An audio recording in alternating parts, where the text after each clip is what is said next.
Hi, I'm back again. Shouldn't take us too long just to finish up chapter one. So, if you will refer to the photocopies that you have, and if you read through those pages, I haven't copied everything because there's some pages that we really don't need right now. For example, typing Greek letters. You're very welcome to download the screen and uh, the print, the keyboard, and to practice using it. I would ask you for right now, though, to write your homework out on paper because we need practice in writing the Greek alphabet and Greek words before we start typing them, if typing is something you want to do. I type a lot of Greek um, in order to prepare papers and so forth, but we need a cursive writing where we start, or should start, I think, with uh, children. And, and we're starting as children with New Testament Greek as well. I'm calling this section simply Diphthongs and Details. So let me go to my PowerPoint screen and share that with you. Cornerstone Presbyterian Church, South Carolina, Biblical Languages, our class. Um, or if you happen to be watching this in using it in FC College, I hope you won't mind the fact that I've forgotten to put CRST 271, which is the name of our course. But we're just reviewing details that you should have had in class or we didn't get to in class, but I think we'll find very simple. What is a diphthong? A diphthong is simply two vowels together that make one sound. And we need to know what they are because there can be two vowels together in Greek that don't make one sound, where both vowels are pronounced. Now you remember that a vowel is a sound like ah or e, u, o, o. There are actually 7 vowels in Greek. 7 of our letters that we learned are vowels. And um, there are, I believe, 7 diphthongs, if I am not mistaken. We'll count them as we go through. The first one is pronounced like I. Alpha, iota, is not pronounced as I, as 2 separate letters, but as one sound. That's why we call it a diphthong. It is pronounced I, as in the English word aisle, E-I-S-L-E. Don't ask me why S is in there, but we have silent letters in the English language written. So if you refer to the page on diphthongs, let's see, I should probably look myself. In the photocopy, it is on page um, it isn't on the photocopy, I'm afraid. Sorry about that. But if you do have the textbook, and I hope you do by now, you'll find the diphthongs listed on page 34. Should have put them on the photocopy as well, but I didn't, at least not on the church's photocopy. So we have them there listed on page 34, and the first one is I. The second one is A. We pronounce epsilon iota not as A-E, but as one sound. A as in veil or 8, E-I. The next one is U, as in group. The English word group is spelled G-R-O-U-P, and the Greek diphthong, omicron upsilon, is one sound, U. Not all U, but U, one sound. And the next diphthong is a little more difficult for English speakers. It's a U sound, as in the word, English word feud. Two people have a feud. They have a battle going on between themselves, a fight. It's a fancy word for fight, feud. And if you make a ooh and stick your tongue in the middle, ooh, then you have the ooh sound. If you know German, you know how to make the sound ooh because it's common in German. So this is one sound, ooh, as in feud. The next diphthong is pronounced the same. It's eta upsilon, but still ooh. So those are both pronounced the same. This is much less common than the epsilon, upsilon. This one is easy. Omicron, iota. It looks like the English oi, and that's how we pronounce it. Oi, as in boil. Not oi, not two pronunciations, but one sound. Diphthong, two vowels, one sound. Oi. And alpha upsilon is like the German version of this. It's pronounced ow, not all, which we would in America, but we pronounce this in Greek ow. If you know the car, the German car, the Audi is pronounced Audi and not Audi. I think he has a German word name, Faust, out, because he couldn't find an English word to give the right pronunciation. And then we have oui, as in the French word oui, but we also have this sound once in a while in English, as in the word suite. If you have a fancy hotel room, it could be called a suite, S-U-I-T-E. And the upsilon, iota are pronounced we. One sound, not two. Not we, but we. So those are the diphthongs that we need to know. Everything else, when you have two vowels combined, are not diphthongs. So for example, if you were to see the Greek preposition dia with delta, iota, alpha, and the accent on the first vowel, this is not a diphthong. You notice we didn't include iota alpha as a diphthong. We did include alpha iota. That was the sound I. And if we had this, then we would pronounce that, whoops, looks like I got, oh no, I got the right pin. I was worried I got the wrong pin. Hope you can still read it.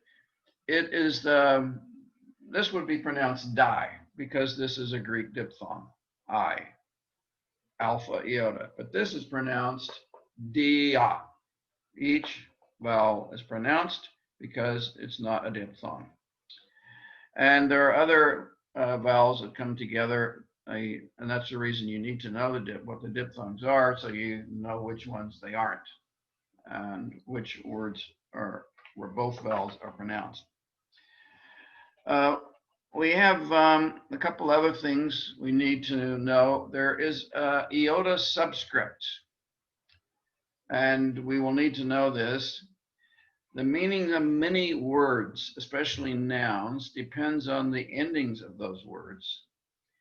And very often in the ending of those words, what we call an iota subscript is used, and it looks like this. When it's added to eta, actually there's an accent mark placed here. Don't let that confuse you, that little mark over the eta. What we are concerned with here is the mark underneath the eta. It's an iota that has moved underneath and is actually a contraction. Iota often does that. It can't stand by itself so easily, and it's moved underneath. And it needs to be there, but it doesn't change the sound. So it's still A. We pronounce it, it's an eta with the iota subscript. We pronounce it just like an eta would be pronounced A.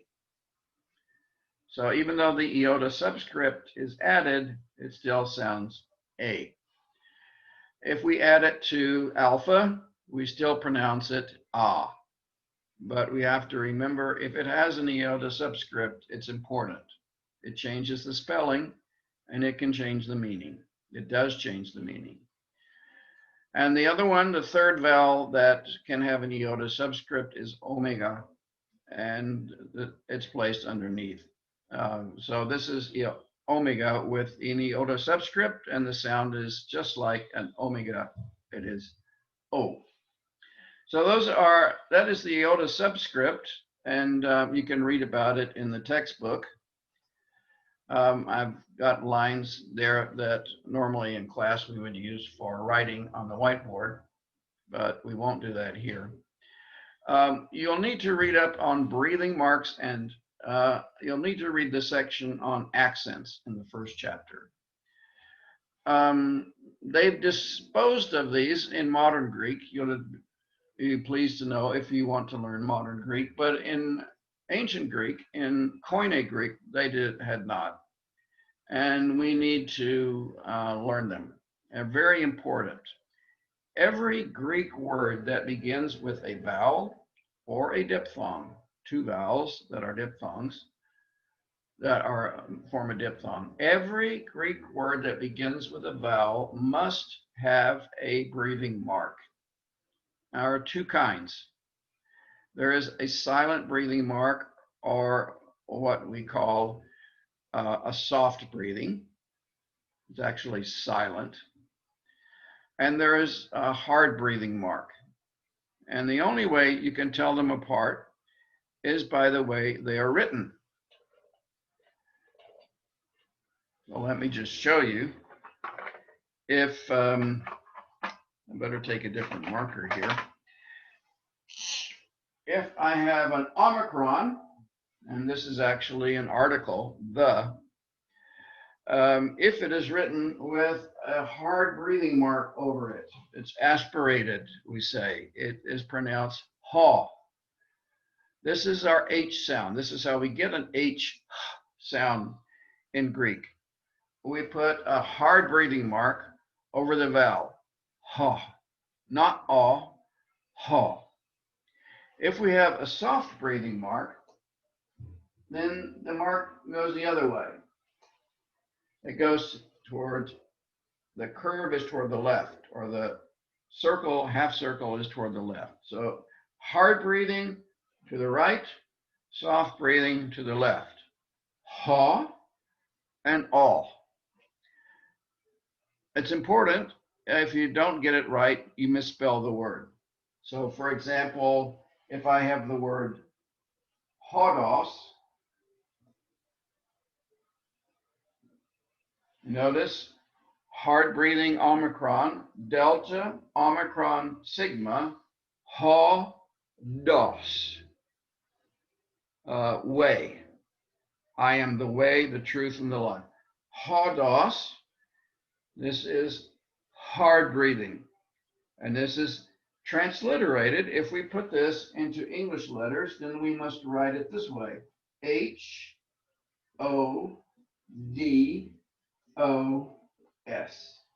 hodos, because this initial sound has a hard breathing. If we have a soft breathing, if it were odos, and the breathing mark went this way, then we would leave off the H, and it would simply be odos.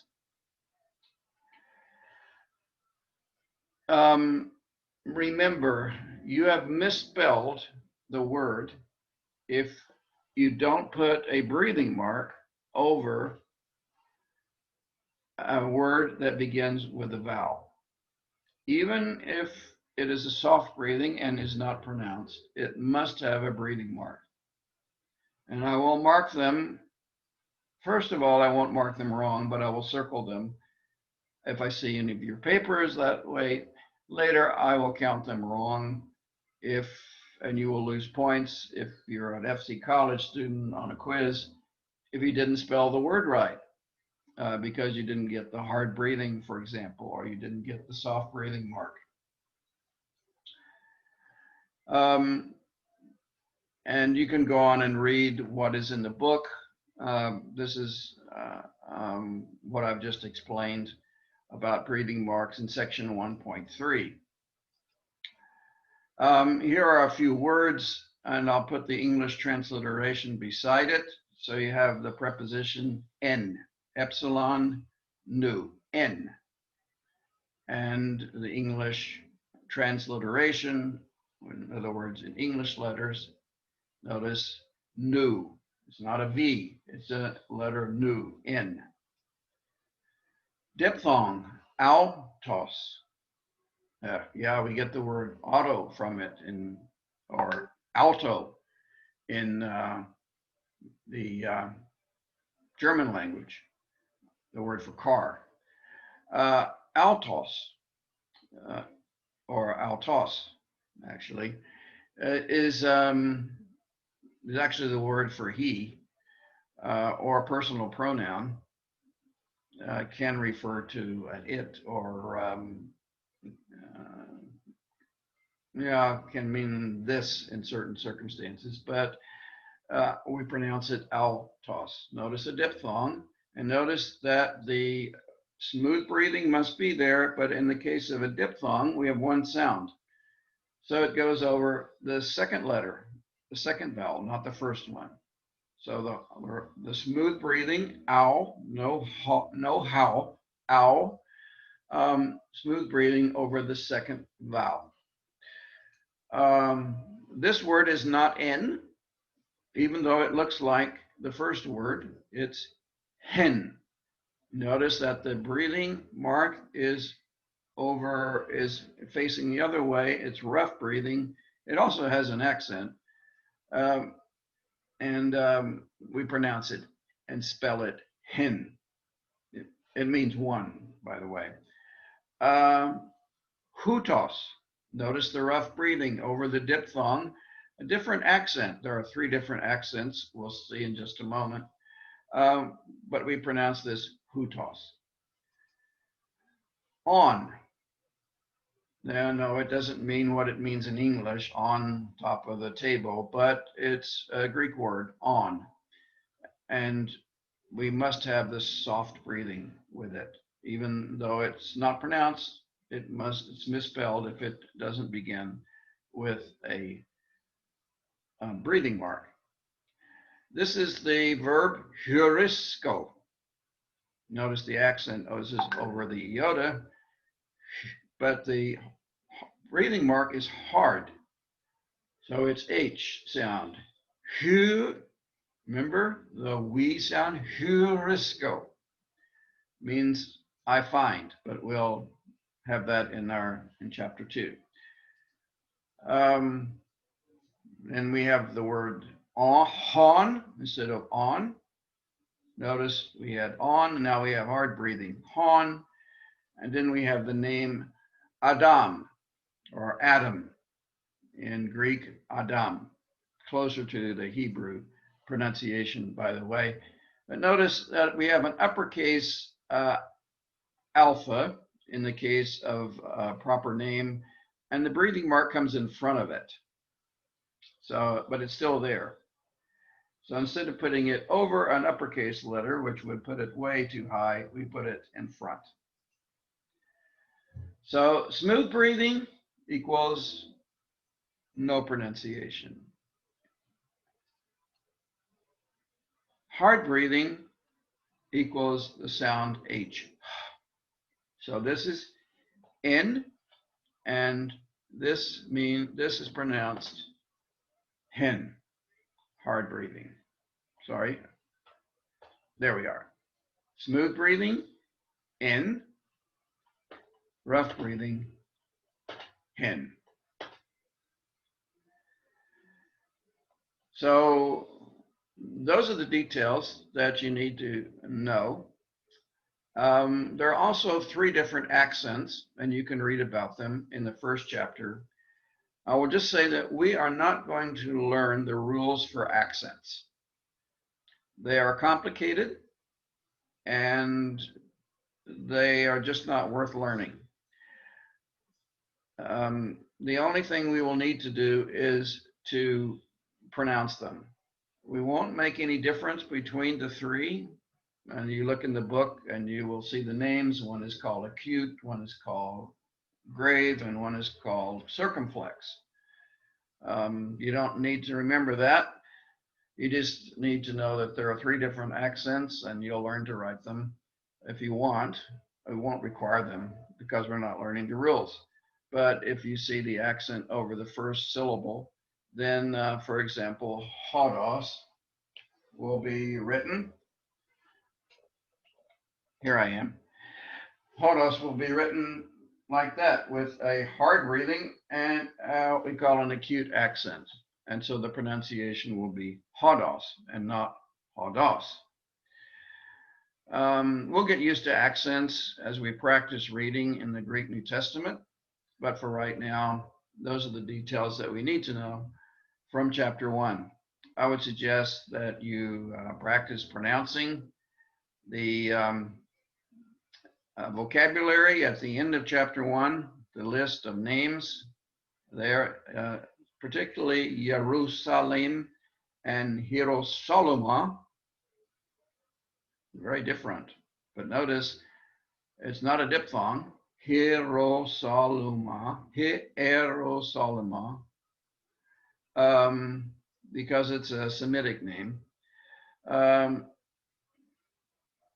Two names for Jerusalem. One is actually theological and one is locational. But just practice pronouncing those words. And then in our second lesson on this coming Sunday, we will go further into the grammar of the Greek New Testament. Thank you for sticking with us for this lesson.